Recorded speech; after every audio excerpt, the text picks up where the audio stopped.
Assalamu alaikum wa rahmatullahi wa barakatuh. Al-Maf'ūl Maʿahu. Okay, so the Mu'allif, he says, Bāb al-Maf'ūl Maʿahu. Chapter regarding the Maf'ūl Maʿahu. وهو الاسم, he defines it, وهو الاسم المنصوب, and it is the mansub ism, الذي يذكر, which is mentioned, لبيان من فُعِلَ معه الفعل, in order to explain the person or the thing with which the verb is occurring. Along with which the verb is occurring. So either it's a person or it's an object, and the person and the fa'il are both doing it. So like in order to suggest that someone is accompanying you in a particular action, you could do ʿAṭf, and you could just use a waw and just bring a noun and put the noun in rafa, and both nouns would be in rafa. But at certain occasions, that's actually not allowed, because there's a principle in grammar which the author doesn't mention and the commentator also doesn't mention it, but in the Hidayat al-Nahu book he does talk about it.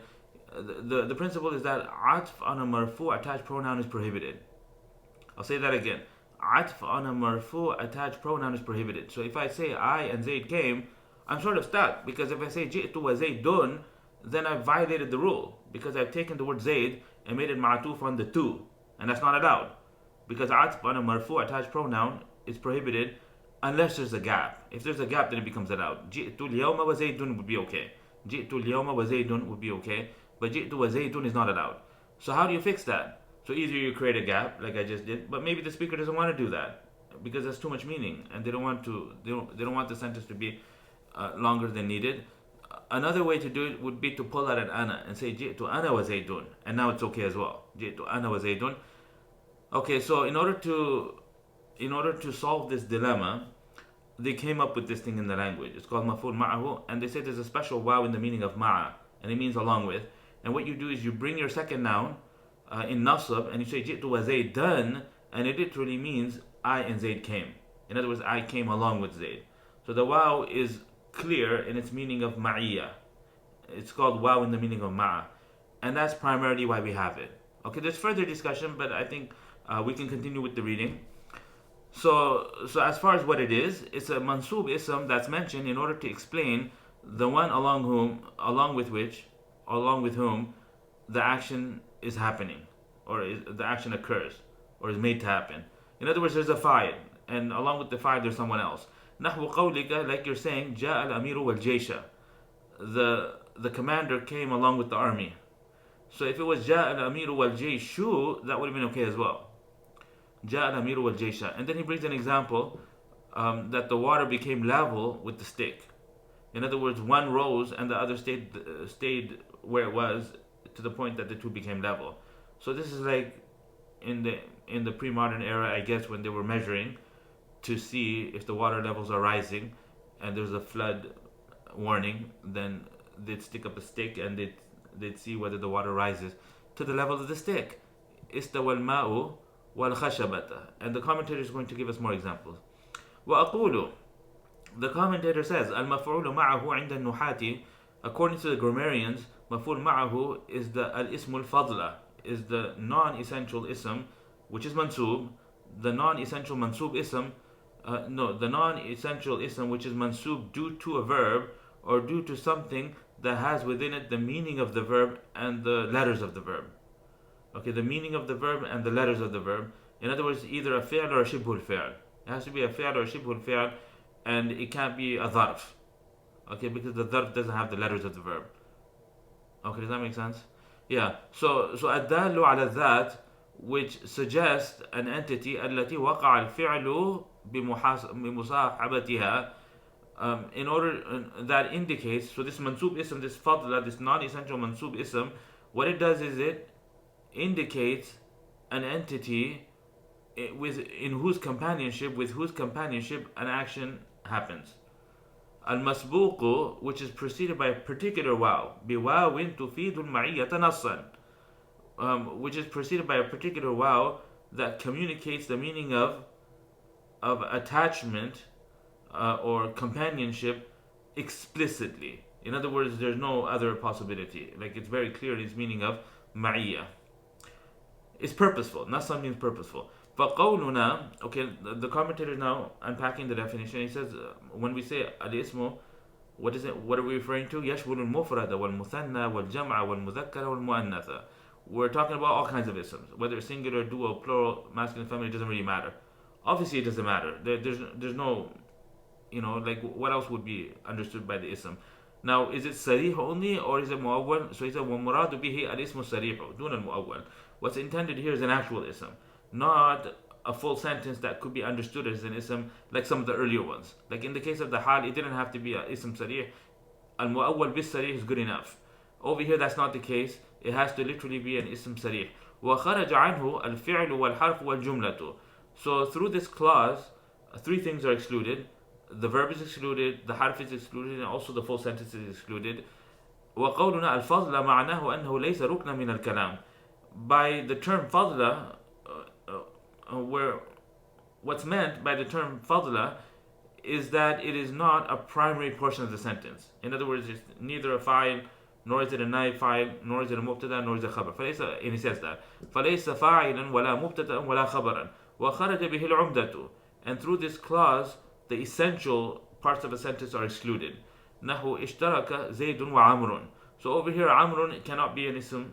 It wouldn't be a Maf'ūl Maʿahu, because first of all, it's not even a nasab, and number two, it's part of the fa'il, and we want it to be a third major portion of the sentence. And I'm using major portion not in his in the way he's using it, like a third part of the sentence. Like it's not rukan. We've already determined it's not rukan. We don't want it to be rukan. We want it to be number three, where you have your fi'l and your fa'il, the umda's over, and then it occurs as a third independent portion of the sentence, which is not rukan. Okay. And we've talked about this distinction in one of the previous videos. I think it's fine. We don't need to dwell on it. Let's keep going. وَقَوْلُنَا الْمَنْصُوبُ بِالْفِعْلِ أَوْ مَا فِيهِ مَعْنَى الْفِعْلِ وَحُرُوفُهُ. And our statement or our expression, which is mansub because of either a verb or because of something in which is the meaning and the letters of the verb. يَدُلُّ عَلَى أَنَّ الْعَامِلَ فِي الْمَفْعُولِ مَعَهُ عَلَى ضَرْبَيْنِ. So what that expression is suggesting is that the governing agent within the Maf'ūl Maʿahu is of two types: an actual verb or hadirun. Hadirun, al-amiru hadirun wal jaysha, and that's the example he gives. So either hadara, which is an actual verb, or hadirun, which is not an actual verb, but it has the meaning of the verb and also has the same letters as the verb. In other words, the VLE, verb-like entity. Al-awwalu al-fi'lu nahwu hadara al-amiru wal jaysha. The commander came along with the army. الثاني الاسم الدال على معنى الفعل المشتمل على حروفه. Okay, the second would be the ism that indicates the meaning of the verb and also is consisting of the letters of the verb, the same letters. كاسم الفاعل في نحو, like the active participle in the example, الأمير حاضر والجيش. وقولنا المسبوق بواو هي نص في الدلالة على المعية, preceded by a particular wow, which is purposeful and explicit in indicating companionship. يخرج به, through this clause, the ism which is masbuq by a wow which is not nas in indicating companionship would be excluded. In other words, the ዐṭf wow as opposed to this wow, such as حضر محمد وخالد. وَاعْلَمْ أَنَّ الْإِسْمَ الْوَاقِعَ بَعْدَ الْوَاوِ عَلَى نَوْعَيْنِ. And know that the ism that occurs after the wow in the meaning of ma'a is of two types. مَا يَتَعَيَّنُ نَصْبُهُ عَلَى أَنَّهُ مَفْعُولٌ مَعَهُ. The first is that the nasab of which is determined on the basis of Maf'ūl Maʿahu. And this is where you have a grammar issue like ዐṭf on a marfu, attached pronoun, being prohibited. So if it's going to result in an invalid speech, then it's better not to make it invalid, but instead use the alternative. So it's an alternative that's available, but when it's the only option, it becomes determined. And the other option is invalid, so it becomes determined. It's wajib. ما يجوز نصبه على ذلك. The second is where nasab on the basis of Maf'ūl Maʿahu is permissible, and making it subordinate to the earlier ism in Arab as a ma'atuf on that earlier ism is also valid. And the meanings are near enough and they're interchangeable. أما النوع الأول فمحله إذا لم يصح تشريك ما بعد الواو لما قبلها في الحكم. As for the first scenario, the nasab scenario, or the first category, فمحله, it is specifically when combining that which is after the wow into the ruling of what was before the wow doesn't make sense because the meaning doesn't support it, because we're talking about travel and a mountain. So you're doing the travel and the mountain is not doing the travel. I traveled along with the mountain. In other words, I kept the mountain on my side and I took the path that was adjacent to the mountain, and this is how I traveled, and I didn't take any other alternate route in the desert, for example. أنا سائر والجبل ونحو ذاكرت والمصباح. I studied along with the lantern. So the lantern doesn't take part of the study. The person studies, and the lantern is merely there. It's a companion when the study is occurring. فإن الجبل لا يصح تشريكه للمتكلم في السير, because the mountain, making it share along with the speaker in travel, is not valid. And similarly, the lantern لا يصح تشريكه للمتكلم في المذاكرة, making the lantern a companion to the mutakallim as in the study process is not valid. Okay, so those are the examples, and I gave grammatical reasons why it would be problematic, like ዐطف مرفوع attached pronoun. I actually never thought about this, so this is something new that I learned. Okay, so that the reason why someone will use a wow in the meaning of ma'a is because the ዐطf is invalid because either grammatically it's invalid or because the meaning doesn't support it, like travel with the mountain, or travel along with the mountain, or studying at night along with the lantern. Okay. وقد مثل المؤلف لهذا النوع, and the author gave an example specifically for this category with his statement استوى الماء والخشبة, the water became level with the stick. وأما الثاني فمحله إذا صح تشريك ما بعد الواو لما قبلها في الحكم. And as for the second, in other words the choice situation, the occasion of that is when it is valid for what follows the waw to be conjoined into the hukam of what was before the waw. In other words, for the two of them to share the same hukam, it would make sense. Such as نحو حضر علي ومحمد فإنه يجوز نصب محمد على أنه مفعول معه. So you say علي ومحمدا, ويجوز رفعه على أنه معطوف على علي, and keeping it and putting it in the state of rafa because it's معطوف on Ali, in other words extension, is also valid. لأن محمدا يجوز اشتراكه, because Muhammad, it makes sense for him to share along with Ali in presence, which is the verb at the front of the sentence, حضور. وقد مثل المؤلف لهذا النوع, and the author gave an example for this category with his statement جاء الأمير والجيش, because the commander coming and the army coming is fine. They can both share in the coming. You could do it with nasab or you could do it with rafa, and they're both equally valid. And that concludes the discussion on the Maf'ūl Maʿahu. Okay, now he wraps it up with the khabar of kana and the ism of inna. But he says we already talked about that when speaking about the places of rafa. So there's no, because the sisters of kana, he detailed every single one of them and he gave you their meanings and any relevant details about every one of the sisters.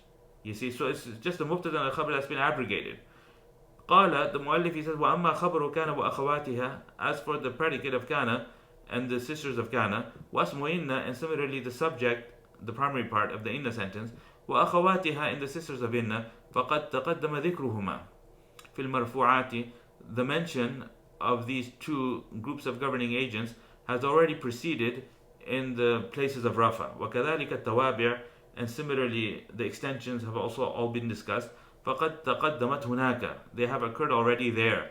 وَأَقُولُ, the commentator says, مِنَ الْمَنْصُوبَاتِ, from among the mansubat is the ism of inna and the sisters of inna, and similarly خَبَرُ كَانَ وَأَخَوَاتِهَا, the predicate of kana and the sisters of kana.